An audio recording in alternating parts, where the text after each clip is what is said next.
আল্লাহর নবী হযরত মুহাম্মদুর রাসূলুল্লাহ সাল্লাল্লাহু আলাইহি ওয়াসাল্লাম বলেন, আকবারুল কাবাইর আল ইশরাকু বিল্লাহ। আল্লাহর নবী বিশ্ব নবী মুহাম্মদুর রাসূলুল্লাহ সাল্লাল্লাহু আলাইহি ওয়াসাল্লাম এই হাদিসের মধ্যে কয়েকটি কবিরা গুনার কথা বলেছেন। এক নাম্বার আল ইশরাকু বিল্লাহ, আল্লাহ তাআলার সাথে শিরিক করা। দুই নাম্বার ওয়া উকুকুল ওয়ালিদাইন, মা বাবার নাফরমানি করা, মা বাবার প্রতি জুলুম করা, মা বাবার উপর অত্যাচার করা, অবিচার করা কবিরা গুনাহ। তিন নাম্বার আল্লাহ নবী বলেন ওয়া কতলুন নাফসি, আল্লাহ নবী বলেন কোন মানুষকে অন্যায়ভাবে হত্যা করা, কোন মানুষকে অন্যায়ভাবে মেরে ফেলা কবিরা গুনাহ। কোন মানুষকে তার কোনো দোষ নাই, কিন্তু আপনার কথার বিরুদ্ধে গিয়েছে, আপনার স্বার্থের বিরুদ্ধে গিয়েছে, আপনি তাকে মেরে ফেললেন, অন্যায়ভাবে আপনি তাকে মারধর করলেন, তার কোনো অপরাধ ছিল না, তার কোনো দোষ ছিল না, কিন্তু কোনো দোষ না থাকা সত্ত্বেও আপনি তাকে মেরে ফেললেন, এটা কবিরা গুনাহ। এটা কি গুনাহ? কবিরা গুনাহ। আল্লাহর নবী বিশ্ব নবী হযরত মুহাম্মদুর রাসূলুল্লাহ সাল্লাল্লাহু আলাইহি ওয়াসাল্লাম বলেন, যারা কোনো মানুষকে হত্যার পেছনে কথা দিয়ে সহযোগিতা করবে অথবা অন্য কিছু দিয়ে সহযোগিতা করবে, আইসুম মির রাহমাতিল্লাহ, তারা কিয়ামতের ময়দানে আল্লাহর রহমত থেকে চিরনৈরাশ থাকবে। আপনি অর্ডার দিলেন যে তাকে মেরে ফেলো, অথবা আপনি তার হাতে লাঠি তুলে দিলেন তাকে মেরে ফেলো, অথবা আপনি তার হাতে পিস্তল বন্দুক তুলে দিলেন যে তাকে কি করা, মেরে ফেলো। আপনি মারলেন না, কিন্তু আপনি হুকুম দিলেন। কি করলেন? হুকুম দিলেন। তাহলে আল্লাহর নবী বলেন আপনিও আল্লাহ তাআলার রহমত থেকে চিরনৈরাশ থাকবেন, চিরস্থায়ী জাহান্নামের আগুনে জ্বলতে হবে। তাহলে আল্লাহর নবী বিশ্ব নবী হযরত মুহাম্মদুর রাসূলুল্লাহ সাল্লাল্লাহু আলাইহি ওয়াসাল্লাম বলেন, আকবারুল কাবাইর আল ইশরাকু বিল্লাহ। চারটি কবিরা গুনাহ এমন রয়েছে, আল্লাহর নবী বলেন এগুলো হচ্ছে কবিরা গুনাহ। এক নম্বর আল ইশরাকু বিল্লাহ, আল্লাহ তাআলার সাথে শরীক করা। দুই নম্বর ওয়া উকুকুল ওয়ালিদাইন, মা বাবার সাথে নাফরমানি করা। তিন নম্বর ওয়া কতলুন নাফসি, আল্লাহর নবী বলেন অন্যায়ভাবে কাউকে মেরে ফেলা। চার নম্বর ওয়া শাহাদাতুজ জুর, মিথ্যা সাক্ষ্য দেওয়া। আমাদের সমাজের মধ্যে মিথ্যা সাক্ষীর সয়লাভ আছে কি নাই? আছে।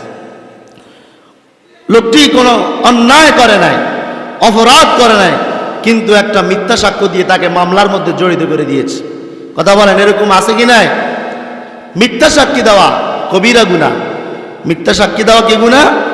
কবিরা গুনাহ। আল্লাহ নবী বলেন যে ব্যক্তি ইচ্ছাকৃতভাবে একটি মিথ্যা কথা বলবে, আল্লাহর নবী বলেন কমপক্ষে সেই ব্যক্তি ৭,০০০ বছর জাহান্নামের আগুনের মধ্যে জ্বলবে। আমরা কথায় কথায় মিথ্যা কথা বলি, বলি কি বলি না? কথায় কথায় আমরা মিথ্যা কথা বলি। আল্লাহর নবী বিশ্ব নবী হযরত মুহাম্মদুর রাসূলুল্লাহ সাল্লাল্লাহু আলাইহি ওয়াসাল্লাম হাদিসের মধ্যে বলেন, ওয়াকালান নবী সাল্লাল্লাহু আলাইহি ওয়াসাল্লাম আয়াতুল মুনাফিকি সালাস, মুনাফিকের আলামত হলো তিনটি। মুনাফিকের আলামত কয়টি? তিনটি। এক নম্বর ইযা হাদ্দাসা কাযিবা, যখন কথা বলে কথায় কথায় মিথ্যা কথা বলে। মনে রাখতে হবে যে ব্যক্তির মধ্যে মিথ্যা কথা বলার, যে ব্যক্তির মধ্যে মিথ্যা কথা বলার অভ্যাস আছে, যে ব্যক্তি মিথ্যা কথা বলে, যে ব্যক্তির মুখ দিয়ে মিথ্যা কথা ছাড়া সত্য কথা বাহির হয় না, ওই ব্যক্তি হলো মুনাফিক। ওই ব্যক্তি হলো কি? মুনাফিক। কোরআনে কারীমের মধ্যে আল্লাহ পাক রব্বুল আলামিন বলেন, ইন্নাল মুনাফিকিনা ফিদ দারকিল আসফালি মিনান নার। রব্বুল আলামিন বলে, আমার বান্দারা শোনো শোনো, তোমরা যারা মুনাফিক, তোমাদের যাদের মধ্যে মুনাফিকের খাসলত রয়েছে, তোমরা জাহান্নামের তলদেশের মধ্যে প্রবেশ করবে, তোমরা জাহান্নামের তলদেশে চলে যাবে। এজন্য আমি হাদিসের অনুবাদ করে শেষ করছি। আল্লাহর নবী বলেন, আয়াতুল মুনাফিকি সালাত, মুনাফিকের আলামত হলো তিনটি। এক নাম্বার, ইযা হাদ্দাসা কাযিবা, যখন কথা বলে কথায় কথায় মিথ্যা কথা বলে। এরপর আল্লাহর নবী বলেন, ওয়া ইযা তুমিনা খানা, যখন তার কাছে আমানত রাখা হয় তখন সে আমানতের খেয়ানত করে। যখন কোনো মানুষের কাছে যদি আমানত রাখে আর যদি সে আমানতের খেয়ানত করে, তখন বুঝতে হবে ওই লোকটি হলো মুনাফিক। ওই লোকটি হলো কি? মুনাফিক।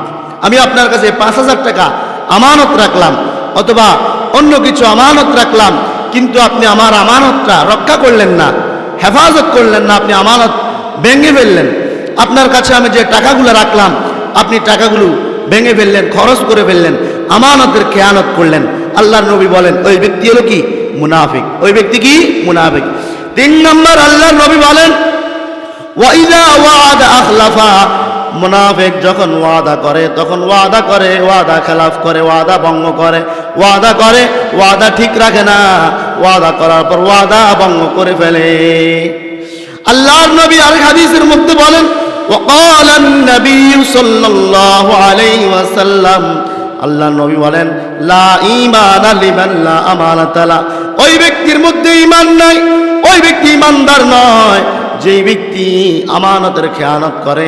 2 নম্বর, আল্লাহর নবী বলেন ওই ব্যক্তি ঈমানদার নয় যেই ব্যক্তি ওয়াদা করে, ওয়াদা খেলাফ করে।